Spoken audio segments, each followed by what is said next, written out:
یو نوجوان صحابي مدینه منوره کې د انصارو نه، د هغه د کجورو باغ و خو یتیم هم و. نو دا یې وغوښتل چې د خپل باغ نه دیوال تاو کړي، چار دیوالي تی تاو کړي.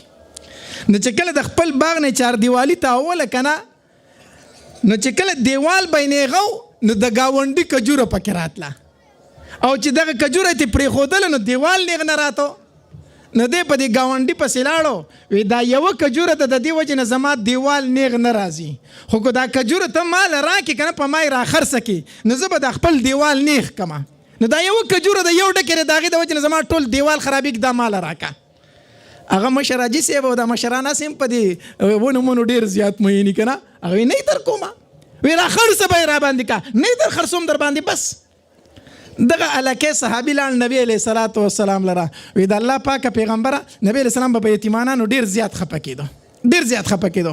د الله پاکه پیغمبره زما هغه باغ دی زه ترې چار دیوالي تاومه، خو په منځ کې یوه کجوره راځي، یو بوټی راځي، نو که هغه ما ته میلو شي نو زما دیوال به نیغ شي، خو که هغه ما ته میلو نه شوه نو دیوال مې نه نیغېږي. نو نبی علیه السلام وفرمیل وی هغه کجوره د چا ده؟ وی هغه زما د هغې پلانکي ګاونډي ده.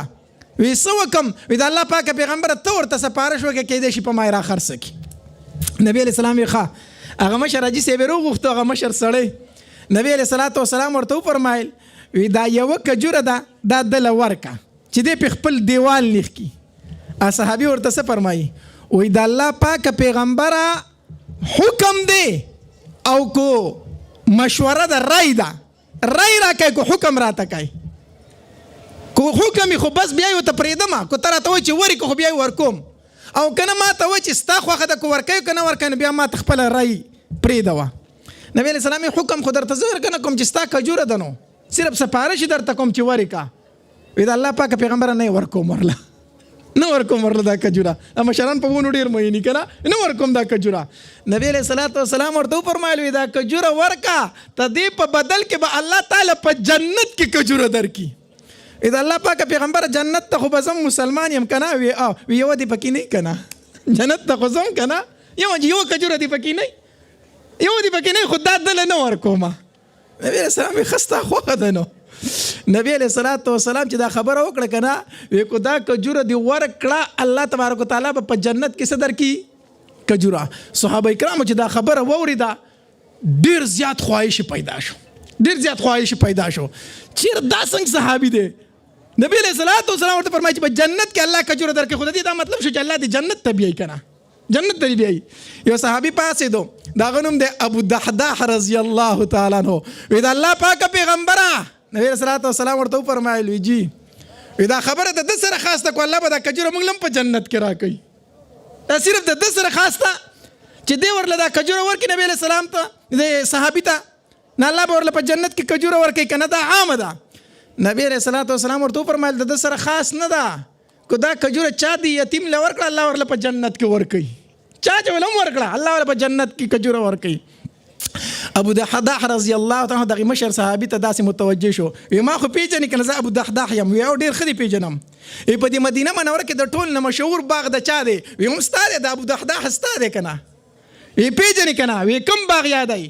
وی په منځ کې چې ما هغه ښایسته کور رخ کړی دی، ماڼۍ چې د پکې زما هغه ښایسته کور چې مې پکې رخ کړی ما هغه باغ یادوم.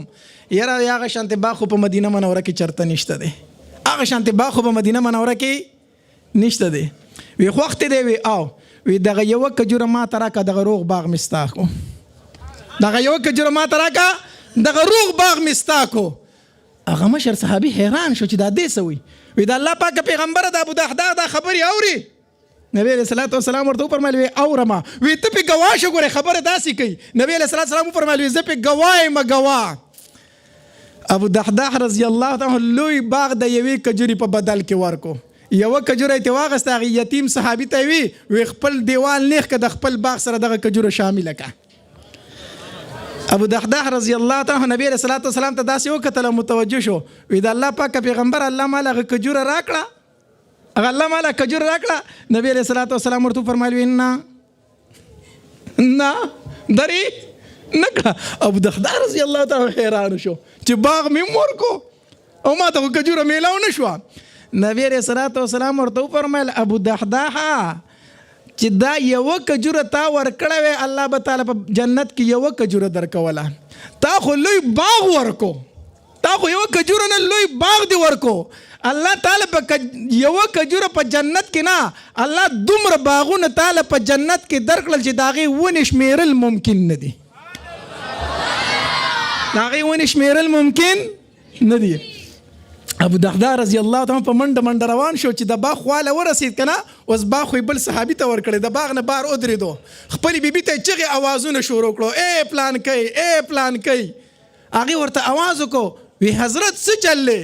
وی د دې کور نه راوځئ. هغې ورته د دنې نه وی ولې؟ وی دا کور اوس زمونږ نه دی، دا ما خرڅ کړی په بل چا باندې، دا باغ او دا کور زمونږ نه دی. بیبي خو پوهېده چې د تاجر سړی دی، چېرته ډېر ګران به یې خرڅ کړی. وی کور دې هم خرڅ کو؟ وی او. وی په چا دې خرڅ کړي دي؟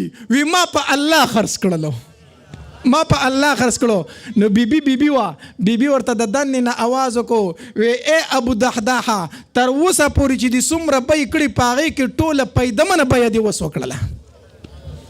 خبره مې درته څه کوله چې صحابه کرامو به خبره واورېدله، بله خبره پکې نه وه، فورن به په عمل کې راوستله، فورن.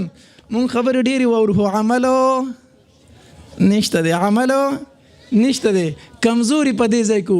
خبره مې درته صرف دا کوله چې علما راغلي هم دي، زمونږ شیوخ د علم غرونه د علم غرونه راغلي دي او د علم غرونه را روان دي ان شاء الله. زه یو کم علم غونته انسان به تاسو ته څه ووایم، خو دومره خبره درته کوم چې د علماو خبرې واورئ نو عمل ته یې راولئ، چې یو خبره ته اوسئ که نه نو دام کافي ده. الله تبارک وتعالی د عمل کولو توفیق را نصیب کړي. تاسو ته پته نه وي، زه دلته کې ډېر په شارټ ټایم باندې او په مختصر ټایم راغلی ما، خو دلته زمونږ یو ورور دی د علماو خادم حنیف ګل رور، کم ځای کې دی ګوره چې شته کتلی دی، بار ته وتی دی حنیف ګل رور. یقینا د ده نه موږ ډېر مجبوره یو، وجه دا ده چې د علماو ډېر خدمت کوي، زمونږ د مشرانو خدمت کوي، مونږ خو کشران یو. نو ما ته یې وی چې مولانا صاحب پلانکي تاریخ باندې او پلانکي ټایم باندې به مال راځي. حنیف ګل رور دا خو ما 3 پروګرامونه په دغې ورځ ورکړي، ټول خو به ونه کم، بس ما درته وي او مال راشه. صحیح ده. نو زه مجبور وم چې حاضري مې وکړله په ډېر مختصر ټایم باندې، د دغې رور د وجې نه چې د علماو ډېر خدمت کوي او الله تبارک وتعالی دې په دې ځوانۍ کې نور برکت واچوي. هغه ځوان ډېر زیات خوند کوي چې د علماو خدمت کوي، هغه ځوان ډېر زیات خوند کوي چې د دین په دې کارونو کې د علماو سره برغ روان وي. زه وایم ای نوجوانانو اصحاب کهف ته وګورئ، هغه هم ستاسو غونته کې الکان و الکان، د دین دا کار چې کېږي دا به الکان کوي. نو زمونږ سره چې د عوام نوجوانان ولاړي مونږ ډېر زیات خوشحاله یو. نو دې ځای ته چې ما نن دا حاضري کړې ده دا د حنیف ګل ورور د وجې نه چې زه یې پرېښودم نه یو، ما له به راځي دلته به حاضري کوي، زمونږ د اکابرو خدمت کوي، مونږ کشران یو. نو ما پې ورته هم لبیک وي او رالمه دا ماتې ګوډې خبرې مې درته وکړلې، څه بې ترتیبه خبرې مې درته وکړې. الله تبارک وتعالی دې پې ما او تاسو ټولو د عمل کولو توفیق را نصیب کړي. واخر دعوانا ان الحمد لله رب العالمين.